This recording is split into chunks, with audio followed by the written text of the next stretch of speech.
कृष्णनीतीचा अभ्यास हाच केला की ज्यावेळी अफजल खान स्वराज्याच्या दिशेने येत होता ना, तो नुसता येत नव्हता, तो म्हणायचा की हिंदुओं की देवता इतनी तेज है तो हिंदू क्यों भेड़ बकरी जैसा जीते है.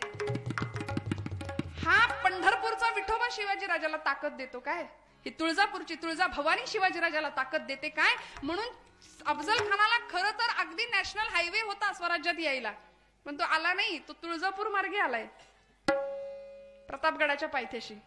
खरं तर सरळ येऊ शकत होता विजापूरहून डायरेक्ट प्रतापगडापर्यंत, सरळ रस्ता आहे की नाही. आता तर हायवे, म्हणजे आता नाही यायचा तो, आहे की नाही, सरळ रस्ता होता. पण नाही, त्याला असं वाटलं की ही भवानी तलवार राजाकडे, ही भवानी राजाला ताकद देते तुळजापूरची. म्हणून म्हणाले तिच्या भक्तीची कवड्याची माळ राजा गळ्यामध्ये घालतो ना, म्हणून म्हणाले ही भवानीच फोडून टाकूया. म्हणून अफजल खान तुळजापूरला गेला. तुळजापूरच्या त्या तुळजा भवानीची मूर्ती आपल्याच लोक, आपली हिंदू माणसंच होती त्याच्या सैन्यामध्ये. का आमची मनगट मेंदू मरूनच गेला होता, आमची बाजूच नव्हती आम्हाला, आमचं सिंहासन नव्हतं आम्हाला, आमची छत्र चामरं नव्हती आम्हाला. आम्ही दुसऱ्यांच्या चाकऱ्या करण्यातच आयुष्य घालवलं आणि आजही फार काही वेगळं नाही करत आहे. विठ्ठल विठ्ठल.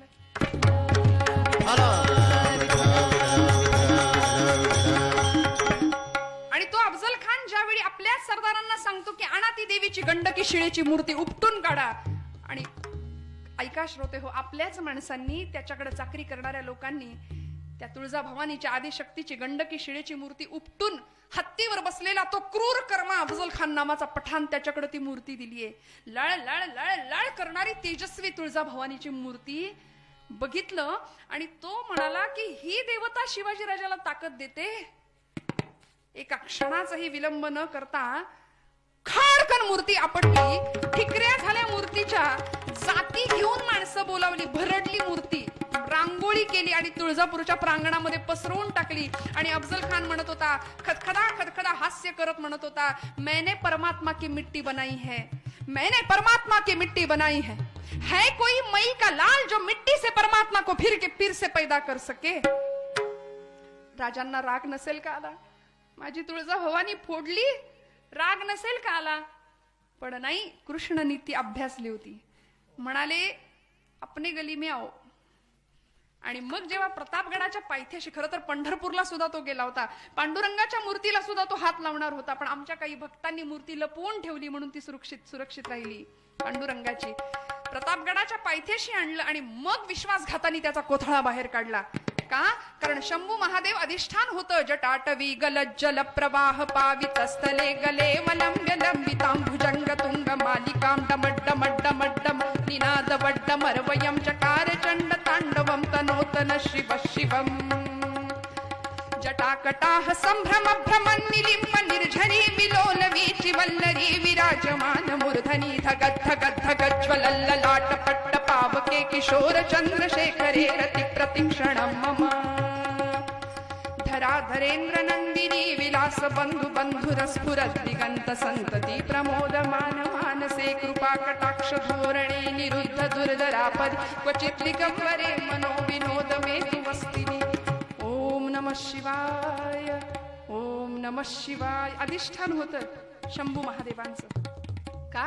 कारण भक्तीची परिसीमा काय होती? राष्ट्रभक्ती, देशाप्रतीची भक्ती, मातीप्रतीची. माता आणि माती यांना कधीच नाही विसरायचं. जन्म घेतो मातेच्या उदरामध्ये आणि जायचंय शेवटी मातीमध्ये. माता आणि माती या एका वेलांटीचा फरक म्हणजे आमचं सगळं आयुष्य आहे, लक्षात घ्या. आणि म्हणून असा अध्यात्म, अशी भक्ती आम्हाला कळावी, नामस्मरण घडावा, महापुरुषांचा संतांचा संग आम्हाला घडावा, ही एकनाथ महाराजांची अपेक्षा आहे. हाची माझा नेम सिद्धी नेई.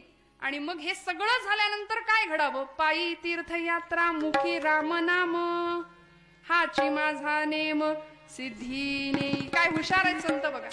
माझा नेम तू सिद्धीला ने म्हटले, माझं काम तूच कर देवा.